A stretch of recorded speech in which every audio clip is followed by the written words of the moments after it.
103.2 RCA Isania FM yang unik dan mendidik. Kesempatan Anda untuk sukses di setiap kondisi selalu dapat diukur oleh seberapa besar kepercayaan Anda pada diri sendiri. Selamat siang para pecinta RCA. Senang rasanya saya Intan bisa kembali hadir menyapa kalian, tentunya masih dalam program acara talk show bersama SMK Isania Kota Tegal. Dan untuk para pecinta RCA, semoga kalian selalu baik-baik aja nih. Dan yang ingin bertanya seputar SMK Isania Kota Tegal bisa langsung join aja di WhatsApp RCA di 085865462220. Oke, nama programnya saja udah talk show nih. Pasti di sini Intan nggak sendirian nih. Intan udah ditemani oleh Pak Fuji Ma'arif. Assalamualaikum Pak Arif. Waalaikumsalam warahmatullahi wabarakatuh. Kabarnya baik ya Pak ya? Alhamdulillah luar biasa. Baik, wah. Oke Pak Arif, hari ini kita akan membahas tentang SMK Isania Kota Tegal nih, seputar AKM ya Pak ya? Iya. AKM itu apa? AKM itu apa? AKM itu Assessment Kompetensi Minimum. Oke, boleh langsung dijelaskan atau ingin menyapa dulu nih? Iya jelas, yang pertama mau menyampaikan terima kasih dulu untuk penyiarnya ya, yang kali ini pakai baju kuning ya, kelihatan cantik banget. Alhamdulillah. Dengan lipstik yang berwarna merah, perpaduan yang sangat menarik. Oke, baik. Saya ulang ya. Assalamualaikum warahmatullahi wabarakatuh untuk seluruh pendengar setia RCA dimanapun kalian berada. Alhamdulillah kita sampaikan kehadiran Allah Subhanahu Wa Taala. Hari ini kita bisa ketemu lagi ya. Oke, biasanya ketemu saya di malam ya, malam Rabu. Nah kali ini ketemu di Sabtu ya. Sabtu iya. Oke. Saya sapa dulu untuk seluruh siswa SMK Isania yang sekarang sudah ready mendengarkan siaran saya di rumah. Karena masih belajar di rumah ya, walaupun ini kondisi liburan tetap belajar ya. Oke. Di depan saya juga siswa ya, jadi dia juga belajar. Ini juga salah satu pembelajaran praktik ya. Iya benar. Pembelajaran praktik di SMK Isania menjadi seorang penyiar. Tapi depan saya sudah benar-benar layaknya seorang profesional, luar biasa sekali. Belum jadi sudah. Dari gesturnya sudah luar biasa, suaranya sudah pulen banget. Oke, baik. Yang kedua, selamat pagi juga untuk seluruh guru-guru SMK Isania yang sekarang juga sedang WFH, work from home, kerja di rumah ya. Oke, kemudian selamat pagi juga untuk teman-teman saya yang sekarang juga sedang mendengarkan, sekaligus mantan-mantannya ya. Bukan mantan apa gitu ya, mantan yang lain gitu. Bercanda ya, intermezzo aja. Oke, baik, kali ini saya akan menjelaskan tentang AKM. Biasanya saya mengajar bahasa Indonesia ya. Kali ini carilah sesuatu yang berbeda karena ini lagi liburan gitu kan. Nanti siswanya sepaneng, masa liburan ngajar pelajaran sih Pak gitu ya. Walaupun tidak salah, cuma mungkin nanti apa ya, libur apa wayahe kata kalau orang Tegal bilang ya, wayahe. Oke. Kemarin kan tanggal 25 Desember ya, sekarang 26 gitu, masih liburan gitu sampai tanggal 3 iya. Oke. Nah, saya tidak akan membahas materi tentang pelajaran, tapi yang saya akan bahas adalah materi tentang AKM, Assessment Kompetensi Minimum.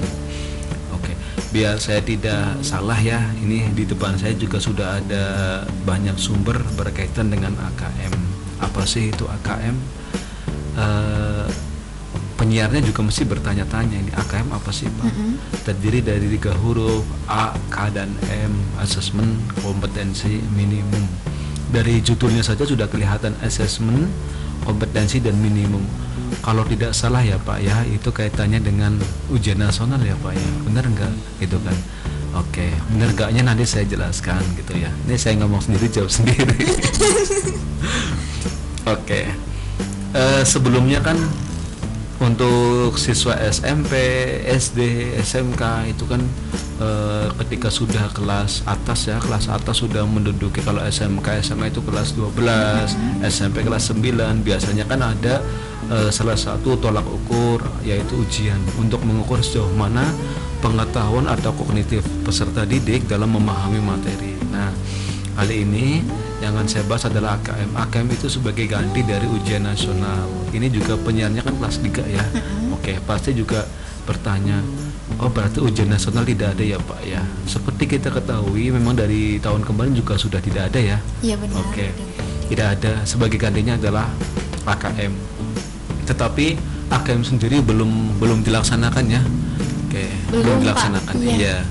Ada opini yang mengatakan AKM itu kan untuk kelas 11 Pak. Ada yang mengatakan AKM itu untuk kelas 3 dan sebagainya dan sebagainya. Ini opini yang ada di masyarakat. Lalu apa sih itu AKM? Oke, saya kutip dari sumber Kompas ya. Oke. Kementerian Pendidikan dan Kebudayaan Kemendikbud kini mulai mensosialisasikan asesmen nasional sebagai pengganti ujian nasional pada tahun 2021. Walaupun tahun 2020 juga tidak ada ujian nasional ya, benar nggak? Benar. Kebetulan juga kita sedang ada wabah ya, wabah corona gitu ya. Adanya ujian sekolah kemarin ya, ujian nasionalnya tidak ada seperti itu. Menteri Pendidikan dan Kebudayaan Nadiem Anwar Makarim mengatakan perubahan mendasar pada asesmen nasional adalah tidak lagi mengevaluasi capaian peserta didik secara individu, akan tetapi mengevaluasi dan memetakan sistem pendidikan berupa input, proses, dan hasil. Asesmen nasional nantinya akan terdiri dari 3 instrumen yakni asesmen kompetensi minimum AKM, survei karakter, dan survei lingkungan belajar. Terus pertanyaan berikutnya adalah apakah semua siswa itu ikut AKM? Oke, jawabannya adalah tidak semua siswa ikut AKM. Oke.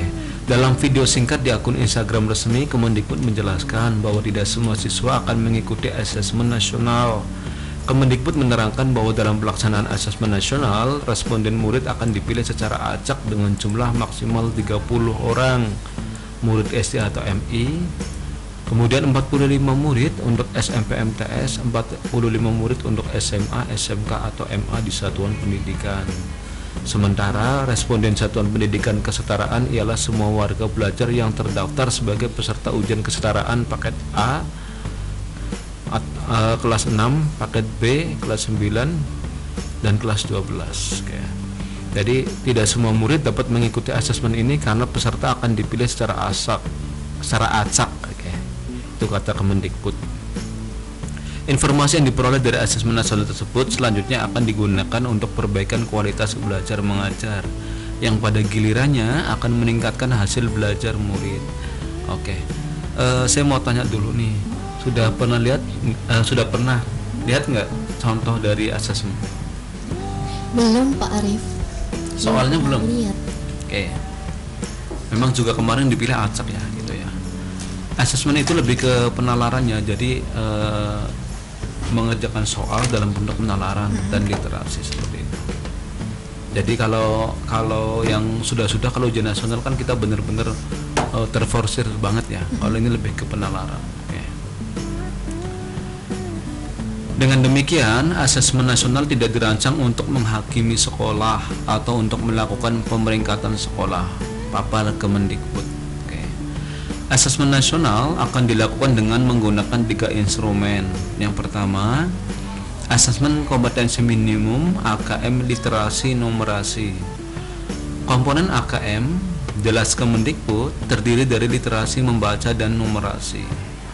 Literasi membaca adalah kemampuan untuk memahami, menggunakan, mengevaluasi, merefleksikan berbagai jenis teks untuk menyelesaikan masalah, mengembangkan kapasitas individu sebagai warga negara Indonesia dan warga dunia agar dapat berkontribusi secara produktif di masyarakat. Kemudian numerasi merupakan kemampuan berpikir menggunakan konsep, prosedur, fakta, dan alat matematika untuk menyelesaikan masalah sehari-hari pada berbagai jenis konteks yang relevan untuk individu sebagai warga negara Indonesia dan dunia. Oke, mungkin sejenak kita break dulu ya Pak Arif ya. Tadi udah panjang lebar untuk dijelasin nih, dan untuk para pecinta RCA yang ingin bertanya nih seputar SMK masih ditunggu sampai nanti jam 12 siang aja. Oke, jangan kemana-mana, tetap setia terus bersama Intan di sini di 93.2 RCA Isania FM. Oke, para pecinta RCA, tentunya masih bersama Intan di sini, masih dalam program acara talk show bersama SMK Isania Kota Tegal, dan tentunya juga masih bersama Pak Arif nih. Pak Arif masih tetap semangat ya? Oke, semangat banget. Semangat banget, alhamdulillah. Dan untuk para pecinta RCA semuanya saja yang ingin bertanya seputar SMK Isania Kota Tegal, boleh banget kalian langsung bertanya aja di WA-nya RCA di 085865462220. Oke Pak Arif, boleh langsung dilanjutkan lagi nih mengenai AKM tadi. Oke, baik, terima kasih Mbak Intan yang cantik badai. Oke, saya ulang lagi untuk siswa yang baru hadir tadi ada WA Pak. Diulang sedikit dong dari awal. Oke, boleh saya ulang lagi. Saya ulang lagi ya, berkaitan dengan AKM. Setelah ujian nasional atau UN ditiadakan pada tahun 2020 karena adanya pandemi COVID-19, pemerintah melalui Kemendikbud kembali meniadakan UN di tahun 2021 dan menggantinya dengan Asesmen Nasional atau AN, yang salah satu bagiannya adalah Asesmen Kompetensi Minimum. Pertanyaan pun bermunculan, apa bedanya UN dengan Asesmen Nasional? Apa saja yang dinilai dalam Asesmen Nasional? Hingga pertanyaan paling mendasar, apa sih itu Asesmen Nasional? Well, saya akan mencoba membahasnya satu persatu dalam artikel ini. Oke, jadi apa sih Asesmen Nasional? Asesmen Nasional adalah pemetaan mutu pendidikan untuk seluruh sekolah, madrasah dan program kesetaraan jenjang mulai dari tingkat dasar sampai tingkat menengah. Asesmen nasional sendiri terdiri dari 3 bagian sebagai berikut. Yang pertama, Asesmen Kompetensi Minimum atau disingkat dengan AKM. Yang pertama adalah AKM. AKM ini dirancang untuk mengukur hasil belajar kognitif atau literasi dan numerasi peserta didik. Literasi dan numerasi itu apa sih? Oke. Literasi dan numerasi adalah kemampuan literasi di sini erat kaitannya dengan kemampuan kita dalam memahami suatu informasi dari bacaan.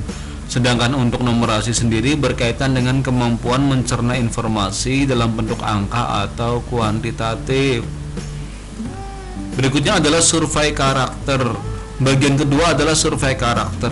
Kalau AKM digunakan untuk menguji kemampuan kognitif siswa dalam bidang literasi dan numerasi, survei karakter ini dirancang untuk mengukur capaian belajar siswa dalam bidang sosial emosional berupa pilar karakter dengan tujuan untuk mencetak profil pelajar Pancasila. Oke. Yang berikutnya adalah survei lingkungan belajar. Pada bagian ketiga atau terakhir adalah survei lingkungan. Kegiatan ini bertujuan untuk mengevaluasi dan memetakan aspek pendukung kualitas pembelajaran di lingkungan sekolah. Jika sebelumnya ujian akhir digunakan untuk menguji hasil belajar siswa sebagai syarat kelulusan, Asesmen Nasional boleh dibilang melakukan pengujian secara lebih luas. Hal ini dilakukan dengan tujuan melakukan pemetaan dasar dari kualitas pendidikan yang nyata ada di lapangan. Sebagaimana dikatakan oleh Mendikbud Nadiem Makarim, hasil asesmen nasional tidak ada konsekuensinya buat sekolah, hanya pemetaan agar tahu kondisi sebenarnya. Tidak sebatas melakukan pemetaan saja loh. Kemendikbud juga akan membantu sekolah dan dinas pendidikan daerah dengan cara menyediakan laporan hasil asesmen yang berisi penjelasan profil kekuatan dan area perbaikan di setiap sekolah dan daerah. Terus ada pertanyaan berikutnya adalah, apa sih bedanya asesmen nasional dengan ujian nasional? Sekarang kita bahas nih apa saja yang berbeda antara UN dengan asesmen nasional. Jadi ada beberapa perbedaan yang perlu kalian ketahui. Saya bahas satu persatu. Yang pertama, metode asesmen. Perbedaan pertamanya ada di metodenya, yaitu asesmen. Kalau UN diujikan menggunakan fixed test atau satu soal tes untuk semua peserta, di AKM soal yang diujikan disesuaikan dengan kemampuan siswa. Bentuk ujiannya pun berbeda. di AKM soal yang diujikan tidak hanya pilihan ganda melainkan juga pilihan ganda kompleks. Apa itu pilihan ganda kompleks? Yaitu pilihan ganda yang jawaban benar lebih dari satu. Kalau di ujian nasional kan yang benar cuma satu ya. Dari option atau pilihan A, B, C, D, E itu biasanya yang betul hanya satu. Misal A, kalau kamu pilih B berarti salah. Kalau di asesmen tidak, yang benar tidak hanya satu, lebih dari satu yang benar ya. Isian singkat sampai dengan soal bentuk esai. Kemudian yang berbeda berikutnya adalah hal yang diukur. Kalau di UN yang diukur dalam ujian adalah capaian pada kompetensi kurikulum berdasarkan penguasaan materi dari setiap mata pelajaran. Kan yang dilihat dari UN kan kemampuan kita dalam menyelesaikan masalah, menjawab sesuai dengan pelajarannya, pengetahuan kita diutamakan.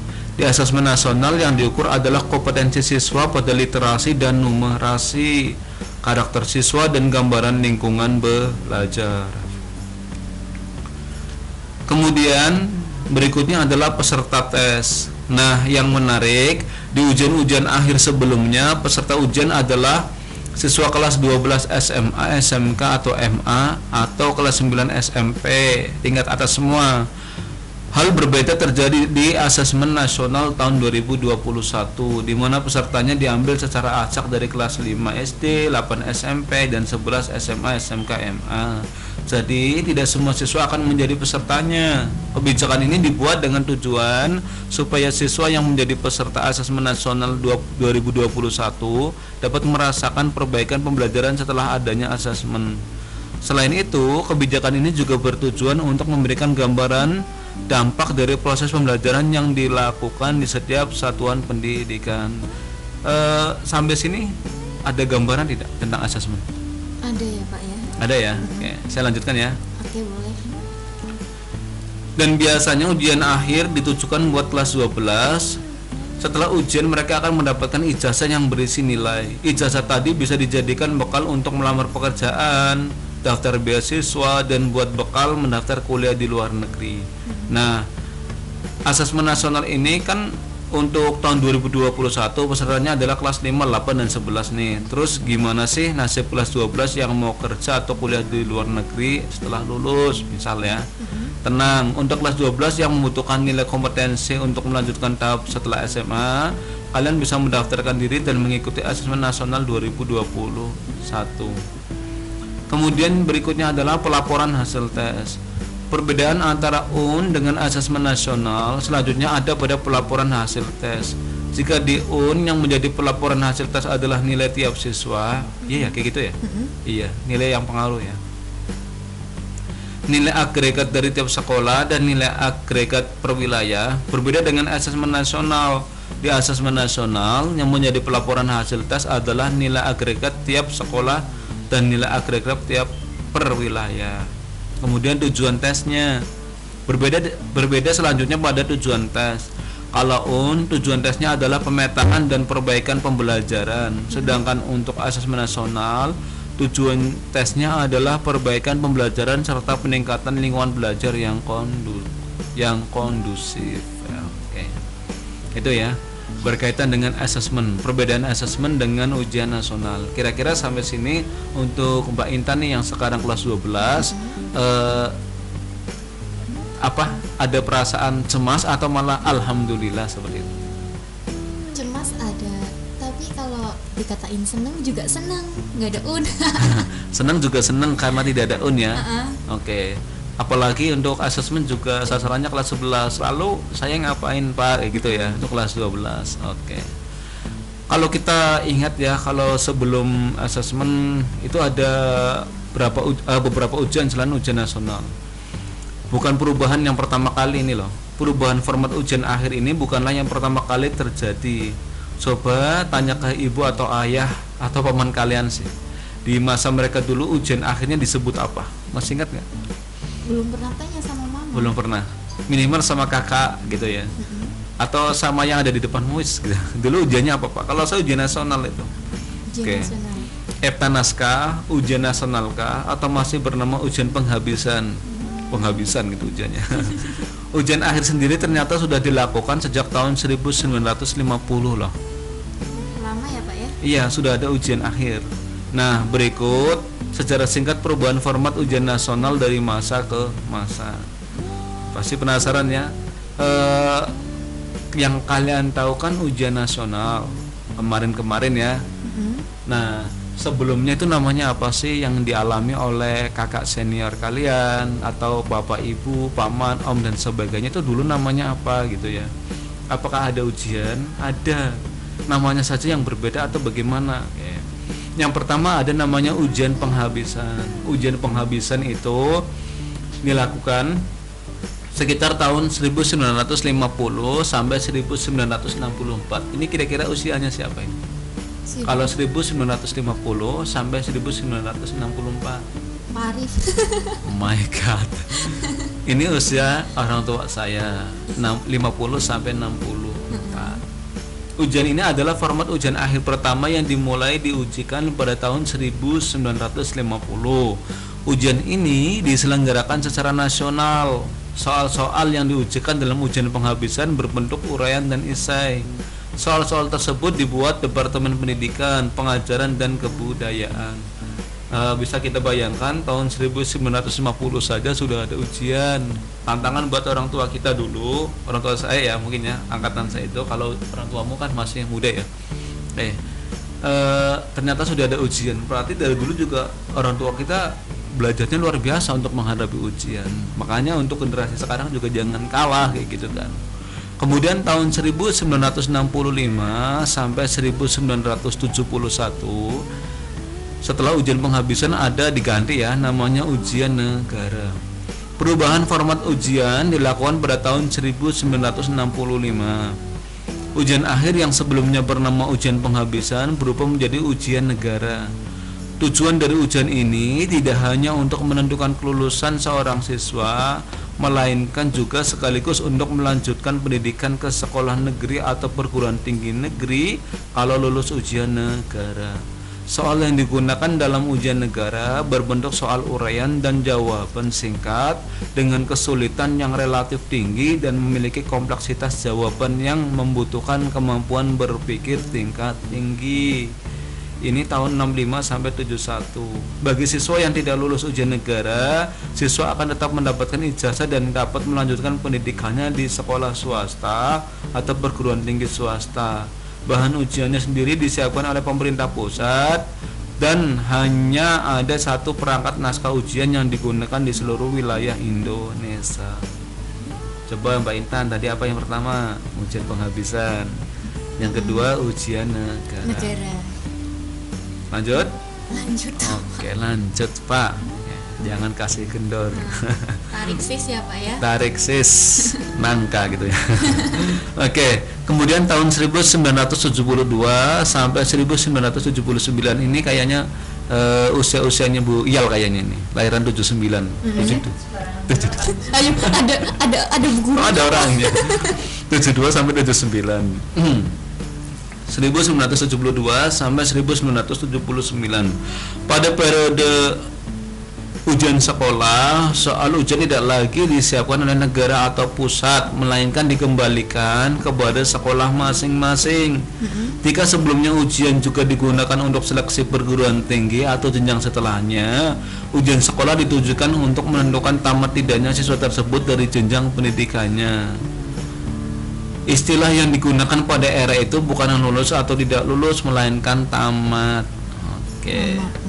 Bu Yal, sempat ngalami namanya ujian sekolah? Berarti Bu Yal lahiran tahun 72 ya? Oh bukan, 80 berarti Eptanas dan Epta ya Bu? Oke. Ini kebetulan ada sesepuhnya ya, jadi nanti kita tanya yang Oke, nanti kita juga tanya sama Bu Yal ya Pak Arif ya. Nah sejenak kita break dulu nih Pak Arif. Oke. Bu Yal jangan kabur.